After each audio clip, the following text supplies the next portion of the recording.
Imagine a fortune so vast, it's accounted for an estimated 30 billion at its peak, enough to rank among the wealthiest individuals in the world during the 1980s. This was the reality for Pablo Escobar, not just a notorious drug lord, but a figure whose financial and societal impacts are still felt today. Known as the King of Cocaine, Escobar's influence extended beyond mere criminal enterprise. He was a complex character intertwined with the political, economic, and social fabric of Colombia. Pablo Escobar transformed the global drug trade, with his Medellín Cartel becoming the dominant force in cocaine trafficking. His wealth was not just immense, but also a powerful tool that altered public infrastructure, politics, and even the culture of his country. This video will delve into the origins of Escobar's wealth, tracing how a young man from a modest background rose to become one of the richest men in the world. We'll explore how he spent his billions, from lavish estates and airplanes to funding community projects that earned him a Robin Hood-like status among some Colombians. So, let's unveil the complex legacy of Pablo Escobar's fortune, a tale of riches, power, and devastation that continues to captivate and horrify the world. Pablo Escobar's astronomical wealth was primarily derived from his cocaine trafficking operations. As the head of the Medellín Cartel, Escobar developed an empire that was unparalleled in the history of illegal drug trafficking. During the height of his power in the 80s, the cartel was responsible for smuggling an astonishing 80% of the cocaine entering the United States. This vast network was not only a testament to the cartel's logistical capabilities, but also highlighted the enormous demand for the drug in North America. The operation was staggering in scale. It's estimated that at the peak of his operations, Escobar's cartel smuggled 15 tons of cocaine per day, which was worth more than 70 million. The cartel used a variety of methods to transport the cocaine, including planes, submarines, and speedboats, often ingeniously modified to evade detection. This level of trafficking turned Escobar into the world's wealthiest man, generating up to 420 million a week in profits. Escobar's immense wealth needed laundering, and he turned to real estate and other businesses as a means to legitimize his fortunes. Across Colombia and abroad, Escobar invested in numerous properties, ranging from luxurious mansions to entire rural estates. Notable among these was Hacienda Nipoles, a sprawling estate that included a private zoo with elephants, hippos, and giraffes imported from across the globe. Beyond lavish homes, Escobar invested a multitude of businesses that served as both fronts for money laundering and as legitimate enterprises. These included taxi companies, a national newspaper, and even a campaign for a seat in the Colombian Congress. Through these businesses, Escobar attempted to weave his earnings from the drug trade into the fabric of the Colombian economic life, thereby securing his financial empire and attempting to shield it from law enforcement scrutiny. These two primary sources of wealth, direct earnings from drug trafficking and investments in real estate and various businesses, were critical to Escobar's financial strategy. They not only fueled his lifestyle and influence, but also embedded him deeply into both the illicit and legal aspects of the global economy. Pablo Escobar's vast wealth was vividly displayed through his numerous and extravagant properties, each showcasing a different aspect of his opulence and taste for extravagance. Perhaps the most infamous of these was the Hacienda Nipoles, a luxurious estate located about 100 miles east of Medellín, Colombia. Spread over approximately 20 square kilometers, this property was a symbol of Escobar's immense wealth and power. Hacienda was not just a home, but a lavish display featuring a private zoo stocked with animals from around the world, including elephants, giraffes, and hippopotamuses. The estate also boasted sculpture gardens, numerous lakes, a bull ring, and even a private airstrip that was crucial for smuggling operations. The entrance was famously marked by a replica of the Piper airplane that carried Escobar's first US-bound shipment of cocaine.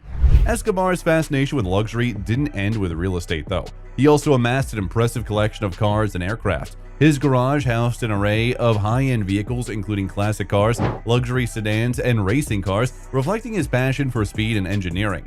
In addition to cars, Escobar owned 15 helicopters and planes. These aircraft were integral to his drug trafficking operations, used to transport cocaine to the United States. Some planes were especially modified to maximize cargo space and minimize radar detection. His fleet symbolized not only his wealth, but also his logistical ingenuity in conducting illicit activities. Handling the sheer volume of cash generated from drug trafficking presented unique challenges for Escobar and his cartel. Escobar's operation at its peak was said to bring in more than 420 million a week, creating a dilemma on how to store and launder such vast amounts of money. Reportedly, Escobar spent approximately $2,500 each month just on rubber bands used to stack bills. Cash was stored in hidden compartments in homes, buried in fields, stashed in derelict buildings, and even kept in warehouses. It's said that Escobar wrote off 10% of the money because it was either eaten by rats or damaged by mold and water. Such anecdotes underscored the bizarre realities of managing a fortune that was too large to be banked conveniently. Pablo Escobar's ambitions extended far beyond the confines of the criminal underworld. He sought legitimacy and influence in the political arena, using his wealth as a stepping stone to gain public and political power. In the early 1980s, Pablo was elected as an alternate member of the Colombian Congress. His campaign was heavily financed by his drug wealth, which he used to secure votes and support from key political figures. This position was part of a larger strategy to embed himself within the Colombian political system, granting him immunity and respectability. However, his political career was short-lived as the revelations of his criminal activities, including his direct involvement in drug trafficking, led to a public outcry and his eventual ousting from Congress. Despite this setback, his attempt to enter politics demonstrated how Escobar strategically used his resources to try and manipulate political outcomes in his favor. Escobar's strategy for maintaining his empire was not limited to political manipulation. It also involved a calculated use of violence and bribery. His reign of terror was marked by the assassination of government officials, police officers, and anyone who stood in his way. Escobar famously operated under the policy of Plato el Plomo, literally meaning silver or lead, offering a choice between taking his bribe or facing bullets. This method proved effective in instilling fear and compliance. He also spent millions financing guerrilla groups and paramilitary organizations in a broader war against the Colombian state, which sought to extradite him to the United States. His wealth enabled a vicious cycle of bribery and violence that destabilized Colombian society and governance.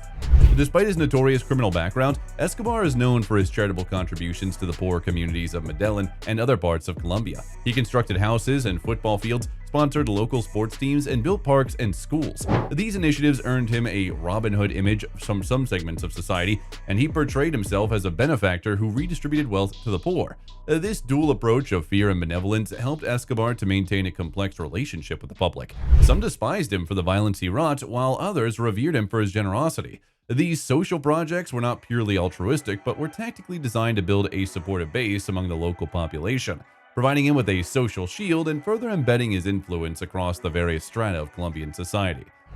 Pablo Escobar's vast wealth, accumulated primarily through the drug trade, had significant and lasting impacts on the Colombian economy. The influx of billions of dollars from cocaine sales led to substantial distortions. For one, it created an artificial boom, where certain sectors, especially real estate and construction, saw inflated growth that did not accurately reflect the country's economic reality. The influx of drug money also led to the appreciation of the Colombian peso, which harmed other economic sectors like exports and agriculture by making Colombian goods more expensive on the international market. Moreover, the pervasive corruption and laundering of drug money undermined the legitimacy of both the financial sector and the broader economic policies of Colombia. The cultural impact of Pablo Escobar extends far beyond Colombia's borders. He's become a near mythical figure, inspiring countless books, films, and television series such as the globally popular Narcos. This cultural fascination reflects a broader societal intrigue with figures who accumulate immense power and wealth, regardless of the means. In Colombia, Escobar's legacy is complex. He is seen by some as a modern-day Robin Hood and others as a murderous criminal. The duality continues to affect Colombian society and has made places like Medellín one of the epicenters of his operations and destinations for narco-tourism, where tourists visit sites associated with him. The legal and social repercussions of Escobar's operations have had a profound lasting effect on the global drug policies and anti-narcotics operations. His violent tactics and massive bribery led to significant changes in how governments worldwide approach drug trafficking. The United States and Colombia in particular intensified their efforts in the war on drugs, leading to a more robust international cooperation against drug trafficking networks. Additionally, Escobar's influence contributed to the implementation of stricter extradition treaties and anti-money laundering statutes designed to cut off the financial resources of drug lords. Pablo Escobar's life journey from humble beginnings to becoming one of the wealthiest and most feared men in the world is a stark illustration of the vast power that can be amassed through the global drug trade. The multifaceted impacts of his fortune reveal a complex legacy. On one hand, he is romanticized and glorified in pop culture, portraying as a cunning and charismatic figure.